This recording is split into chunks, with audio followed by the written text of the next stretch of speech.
What's going on, everyone? It's Urban Armed, and just kind of messing around in the garage and getting ready to pack some stuff up for a little bit of a Christmas trip.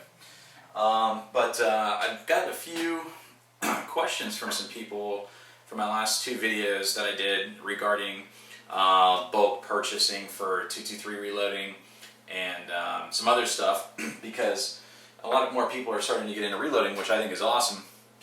And as everyone has seen my previous videos or my previous reloading series, you've seen a lot of this, which is my Lee Challenger breech lock single stage press. And I still use this quite a bit, and as you can see, I've got it on this 2x4.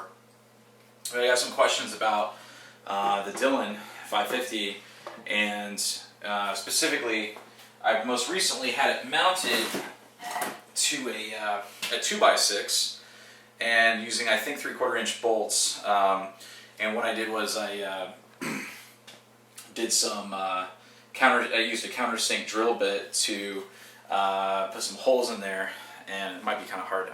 I'll try to do a close up of this because I don't know if it'll pick up on camera where the lighting is right now. Some countersink drill bit holes, and put some locking screws in there, and was able to screw the bolts in. But this really kind of wasn't working out as well as I'd liked, because though it works great on the single stage with this guy, because there's not a whole lot of weight on this, what I usually do is I mount it to the bench with some C-clamps or some Irwin clamps or whatever. And I like it because I use my bench for a lot of different things, and I like to have the portability of moving this out of the way while I'm not, reloading. So I decided to go with a 2x6 because it's obviously deeper for the Dillon. It has a longer length on it, and that wouldn't fit on a 2x4. So I tried this, and it kind of worked out okay for a little while. And I got some questions about how exactly I mounted the Dillon. So that, and this is actually just a piece that was left on there. I haven't taken off yet for the finished cartridges to fall down this chute right here into a bin that slides onto this part right here. So what I'm going to do is bring you over and show you kind of like how I remedied this mounting debacle I've been in.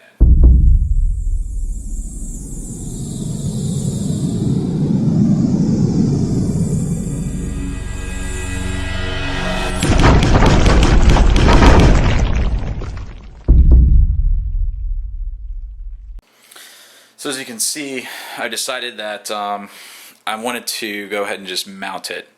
So I went ahead and installed the strong mount, the Dillon strong mount.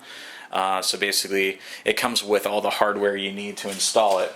So I went ahead and I wanted it not right up to the edge, but it's pretty close, a couple inches from the edge here, because I have some trim on here on this side, so I don't mess up the wood. But I went ahead and got the mount installed. Kind of, it's more of a permanent fixture, but I'm doing a lot more reloading, so I'm totally fine with committing to some dedicated real estate on my bench. So what I'll do is I'll kind of take the camera off the tripod and kind of show you what it looks like and how it mounts.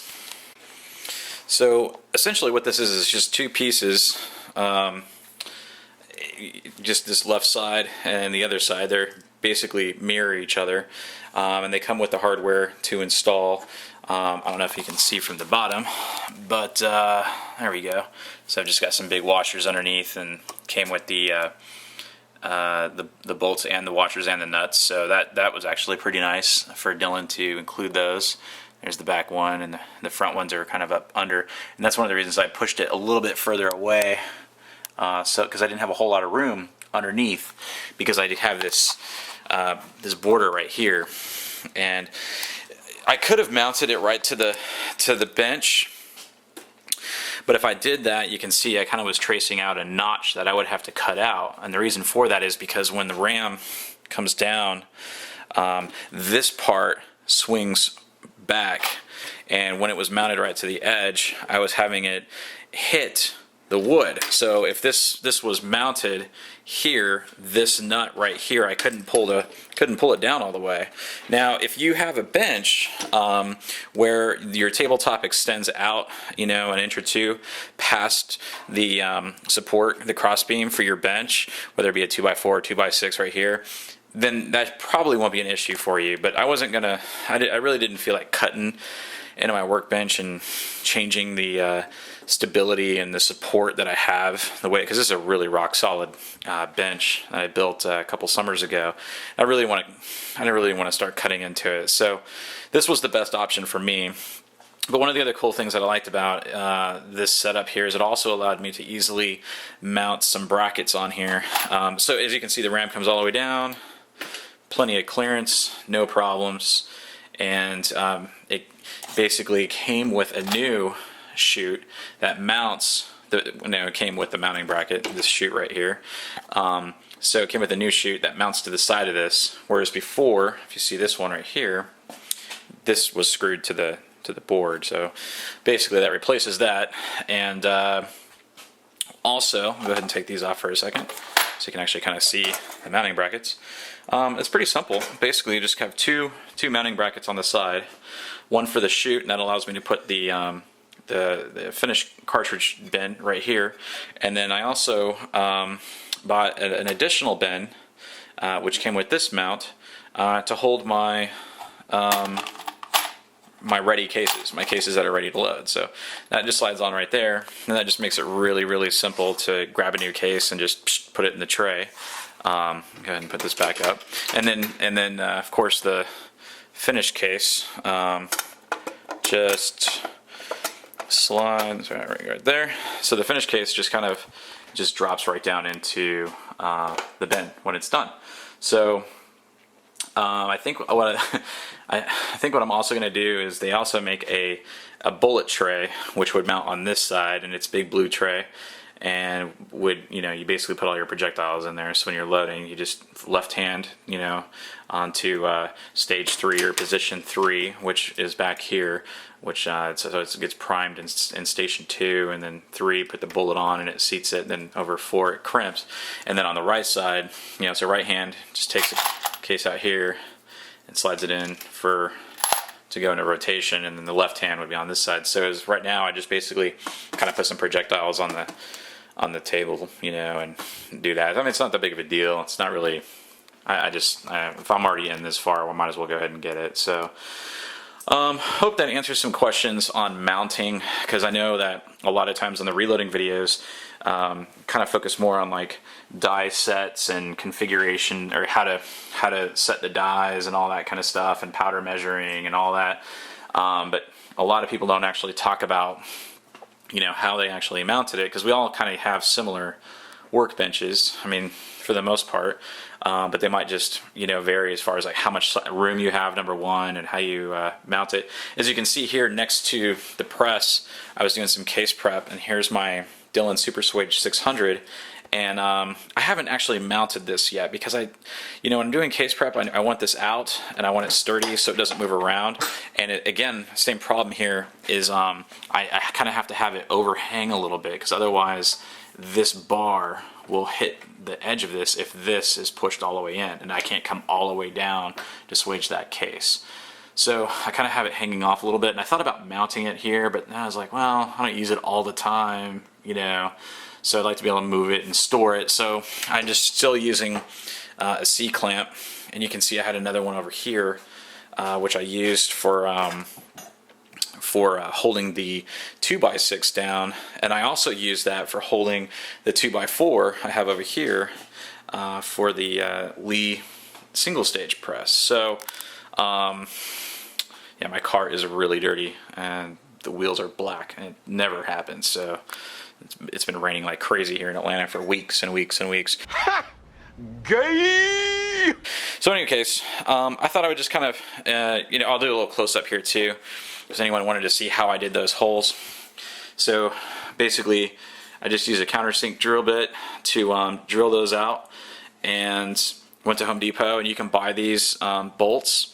And basically, what I did is I just drilled a hole through the bottom, for the width of the bolt, and then I came in through the bottom side. So I did that through the top, right? And on the bottom side, I took my countersink drill bit and drilled in this way, so that I could basically make a hole that looks like that right here.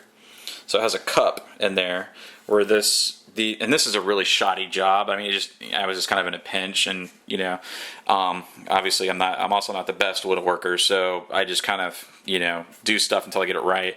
But this could be a viable option for people who don't have a lot of space or don't have a workbench that has a lot of room. This is an 8-foot bench, so I do actually have quite a bit of space. Excuse the mess. I've got a lot of activities going on out here, but it's 8 feet long, so this over here is fine because I still have all this room, you know, if I actually had cleaned this off, to work on, you know, AR builds and clean guns and all that kind of stuff. So I still got plenty of real estate.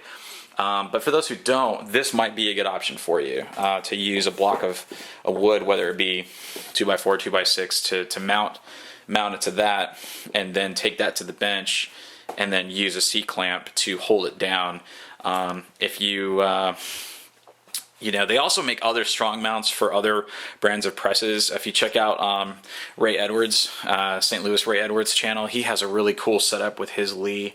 I think he's running the turret, and he's got a really cool mount, and he has it kind of set up like pretty similar to this, I think. And it's been working out well for him. So, you know, don't worry that it's brand specific, because this is just how I have this set up. But you can get these mounts, you know, online and stuff like that, and it just makes life so much easier. On the back, I also have the additional tool bracket, which mounts, and the same screws, the same slot as the rear bolts to hold that on, and that's just for like quick Allen, you know, quick access to your Allen wrench and your wrenches and stuff like that. But yeah, anyway, maybe hopefully this helps people out, clears up, answers a couple questions as far as, you know, mounting the presses, whether it's permanently mounted to a tabletop, mounted to a bracket like this, or just doing the $3 version, I like to call it. I think I spent about, probably about, I don't know, $4 or $5 setting this up, as far as the bolts and the screws and the piece of wood. Of course, you got to have a drill and the drill bits, but most people probably do. So anyways, just kind of thought I would do a little bit of an overview of how I actually went about setting this up. And yeah, if you have any questions, post them up in the comments, or let me know, you know, some other ideas. Obviously, I'm pretty good with this, but I am looking for other options to mount this guy. I might actually cut this down because this is just way too long, and I've just been lazy. So I just kind of cut it down, and I even thought about just mounting this directly to the bench, kind of like next to this, because I still use it for a 223 case prep right now, since I don't have a swaging tool with my Dillon. So I still use the Lee. But anyway, if anybody has any suggestions on that, just let me know. Otherwise, yeah, hope you enjoyed the video. Urban Armed, out.